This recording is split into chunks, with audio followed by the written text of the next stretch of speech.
こんにちは。行政書士社会系の篠尾園です。中小企業経営のちょっといい話ということで動画をお送りをしております。今回はトピックスとして令和6年度から労災保険率の変更がありますので、そちらのご紹介をしていきたいと思います。労災の保険率、あまり意識をされていない方も多いかと思いますけれど、労災の保険率、定期的に周期的に変更がされるという形になっております。令和6年度においては労災保険率が一部変更になっておりますのでご注意ください。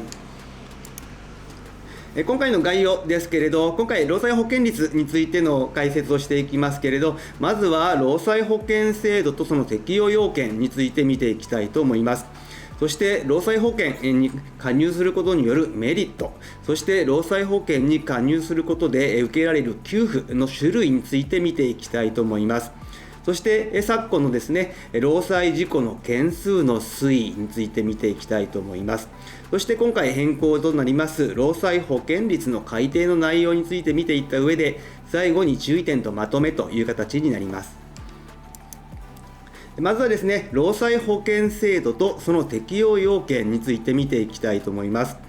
労災保険につきましてはですね、労働者が業務上の理由、自由と言いますけれど、業務上の自由、または通勤による労働者の傷病に対して必要な保険給付を行う。そして、被災労働者の社会復帰の促進等を行う事業というものになっております。そして社会保険の制度のうちの一つという形になっておりますけれど、広い意味での社会保険というと、年金保険、医療保険、介護保険、雇用保険、労災保険という形で全部で5つありますけれど、上の3つ、年金保険、医療保険、介護保険については、一般的には狭い意味で、ということで社会保険という言い方をするかと思います。そして雇用保険と労災保険はこの2つをまとめて労働保険という言い方をすることが一般的だと思います。今回はですね、この労働保険のうちの労災保険の部分についての話という形になっております。そしてこの労災保険ですけれど、どういった会社が適用されるのかといいますけれど、労災の保険の適用はですね、原則として1人でも労働者を使用する事業の場合は、業種の規模等を問わず全てが加入しなければいけないという形になっております。そして労災保険における労働者ですね、適用を受ける労働者についてはですね、職業を問わず、事業に会社に使用されるものであれば、そして賃金を支払われるものであれば、アルバイトですとかパートタイマー等を問わず加入をしなければいけない、適用を受けるという形になっております。そして労災保険については給付が受けられますけれど、それ以前の問題として保険料を支払わなければいけないという話になってきます。そしてこの保険料につきましては事業主が負担という形になっておりますので、雇用保険ですとか介護保険、医療保険、そして年金保険、そういった部分に関して会社勤めをしている方に関しましては、一部会社が負担、そして本人が負担という形になってくるかと思いますけれど、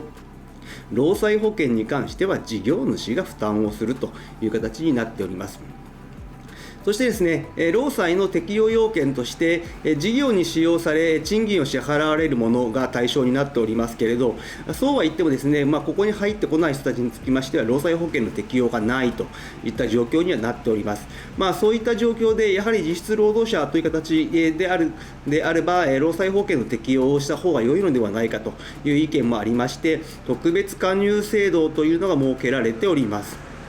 例えばですね、中小事業主ですね、一人親方といった形の方もですね、加入ができたり、中小企業だけど実質労働者と同じような形で働いている、そして特定作業に従事している場合の特別加入、また海外派遣の場合の特別加入、そういった形でですね、通常の適用要件ではカバーできない部分に関しては、特別加入制度というのを設けられて、労働者と同類の形で、全く同じとは言いませんけれど、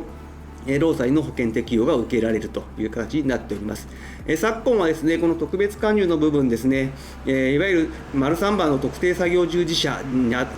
なんかはそうですけれど、最近のさまざまな働き方を受けて、この労災の特別加入の対象範囲、適用範囲というのが広がってきているという形になります。最近はですね、ギグワークみたいな形で、ありますけれど、そういった方たちも入れたり、あとは、イベント活動、タレントさん、そういった形をされている方とかですね、そういった方も特別加入ができるといった状況になっております。そしてこの労災保険ですけれど、このメリットと給付の種類ですけれど、まずはこの労災保険のメリットですけれど、やはりですね、労働者が労働災害によって受けた損害に対する給付が保障してもらえるといったところが一番大きいといったところになるかと思います。また企業側にとってもですね、労災保険に加入することで法的な義務はもちろん果たさなければいけないし、果たせますし、あとは労働災害による損害の賠償責任を軽減できるといったメリットもあります。こういったところもありまして、労災保険というのに加入していただくという形になります。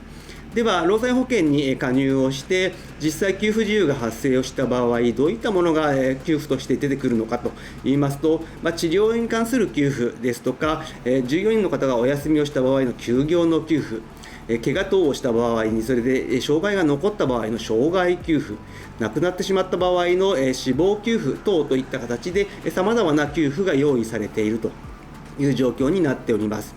こういった形でですね、事業主が保険料を負担をして、従業員に何かがあった場合には、給付が受けられるといった形になっておりますけれど、ではですね、昨今のこの労災の事故の割合ですけれど、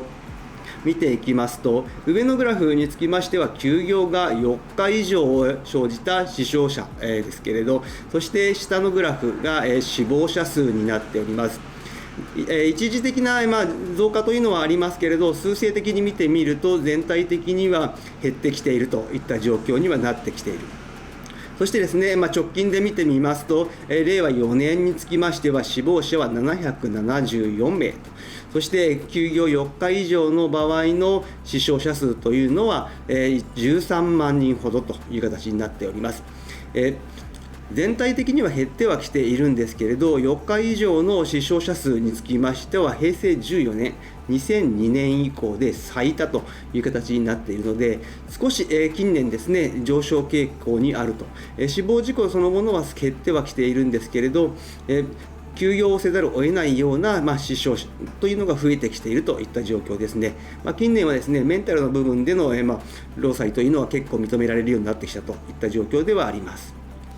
そしてこういった状況の中でですね、労災事故自体は全体的には減っている傾向ではあります。そしてでは、労災保険に加入する場合の労災の保険料率ですね、こちらの方ですね、保険率につきましては、業種ごとに決定をされるといった形になっておりまして、各業種の3年間の災害発生状況を考慮して、原則として3年ごとに改定という形になっております。